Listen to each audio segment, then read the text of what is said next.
वही खीर के लिए इस्तेमाल करती हूँ। करिश्मा खीर लेकर आती है। कुछ देर बाद भुने हुए चावल की तो अच्छी खुशबू आ रही है। बस जरा दूध में चावल ठीक से मिक्स नहीं हो पाए। खुशबू आ रही है। ये लो बहू, बस जरा तुम्हारी दूध में पहली चावल रसोई ठीक का से मिक्स नहीं हो पाए। बुआ ये लो सोने की बहू, चेन तुम्हारी बहू को पहली गिफ्ट में रसोई देती का है। सगुन। मामी सास भी उसके लिए बुआ सोने की चेन बहू को गिफ्ट गिफ्ट में देती है। आप सबने मेरी बहू को समझा, वही हमारे लिए काफी है। आप सबने मेरी कोई बहू को जरूरत नहीं समझा, थी। वही हमारे लिए जरूरत काफी है। कैसे नहीं थी इन दीदी? सब चीजों ये की क्या कोई जरूरत तुम्हारी नहीं ही थी। बहू है, हमारी जरूरत नहीं? कैसे नहीं थी दीदी? हाँ, ये क्या इसकी तुम्हारी ही अहमियत बहू हमारे है, लिए हमारी उतनी नहीं है जितनी तुम्हारे लिए। हाँ, बहू, इसकी अहमियत अब तू हमारे थक लिए गई भी होगी। उतनी ही है जा जितनी बेटा, तुम्हारे अपने लिए। कमरे में जाकर बहू, आराम कर। अब तू थक गई करिश्मा होगी। उन सबके जा पैर बेटा, अपने छूकर कमरे में जाकर चली आराम जाती कर। है। आज शाम को बहू के मम्मी पापा आने वाले हैं। चली जाती देखते हैं क्या लेकर आते आज हैं। शाम को बहू के मम्मी पापा आने वाले लाएंगे जो हैं। तुम्हारे लाए थे, क्या लेकर खाली आते हाथ हैं। ही आएंगे और क्या। वही लाएंगे जो तुम्हारे और जो लाए शगुन थे, से पहले खाली ट्रक हाथ भरकर ही आया आएंगे था, और उसका क्या। वो तो आपको याद और नहीं। जो शगुन से चलो, पहले अब तो ट्रक मैं भरकर चली आया था, अपने उसका घर। क्या। आप वो तो दोनों आपको ननद याद भाभी नहीं। शादी के चलो, अब 30 तो साल मैं बाद चलती भी अपने लड़ती ही घर। रहो। आप दोनों हाँ, ननद हाँ, भाभी मैं भी शादी के चलती 30 साल बाद भी इसके लड़ती बाद ही वो रहो। वहाँ से चली जाती है। हाँ हाँ, मैं शाम भी को चलती करिश्मा हूँ। के माता पिता इसके उसके बाद वो वहाँ से ससुराल चली आते हैं। जाती है। अरे शाम को आइए करिश्मा आइए के माता भाई पिता साहब, उसके बहन जी। ससुराल आते हैं। कैसी हैं समधन जी अरे, आप? आइए, मैं तो आइए कब से भाई शाम साहब, होने की बहन राह जी। देख रही थी। कैसी कहाँ हैं है समधन मेरी जी आप? लाडो? मैं तो कब से वो शाम तैयार होने की राह है। देख रही थी। वैसे कहाँ शाम है की राह मेरी क्यों लाडो? देख रही थी। अब वो तो एक ही तैयार घर हो है। रही है। पहले ही आ वैसे जाती। शाम की राह क्यों जी, देख वो रही तो थी। है। अब तो एक ही घर उधर है। करिश्मा पहले ही आ रजत से जाती। कहती है। जी वो तो सुनो है। जी, मुझे न उधर शर्म आ रही है करिश्मा साड़ी रजत से पहनकर कहती मम्मी है। पापा के सामने जाने सुनो में। जी, आज मुझे तक न पहनी शर्म नहीं आ ना। रही है साड़ी पहनकर मम्मी ये पापा लो के सूट, सामने जाने मैं तुम्हारे लिए लाया आज था। तक पहनी इसे नहीं पहन ना। लो। मम्मी से मैं बात ये लो करूंगा। सूट।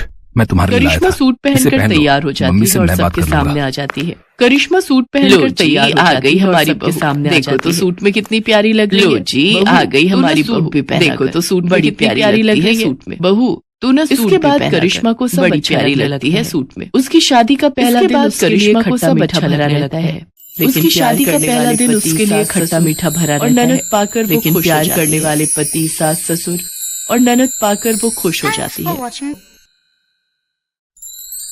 Thanks for watching.